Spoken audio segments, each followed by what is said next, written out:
Umabot sa 1,064 na sospek sa iba't ibang krimen ang naaresto ng mga tauhan ng PNP Criminal Investigation and Detection Group sa isinagawang 937 magkakahiwalay na operasyon sa buong bansa nitong buwan ng Mayo.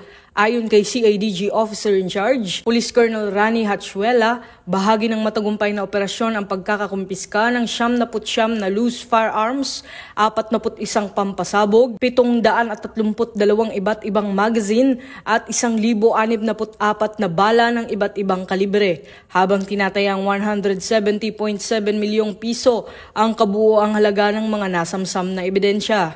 Binigyang din ni Police Colonel Hatchuela na ang mga operasyon ay isinagawa alinsunod sa direktiba ni PNP Chief Police General Nicolas Torre III na paigtingin ang kampanya laban sa kriminalidad sa pamamagitan ng patuloy na pagpapatupad ng Oplan Pagtugis at Oplan Salikop.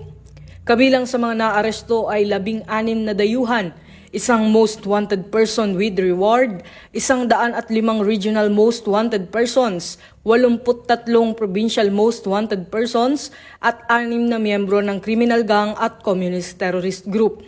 Pinuri naman ni Police General Torre ang CIDG sa kanilang naging kontribusyon sa pagsugpo sa kriminalidad. Patuloy namang tinitiyak ng PNP-CIDG ang kanilang dedikasyon sa pagtugis at pag-aresto sa mga kriminal upang mapanatili ang kapayapaan at kaayusan sa buong bansa.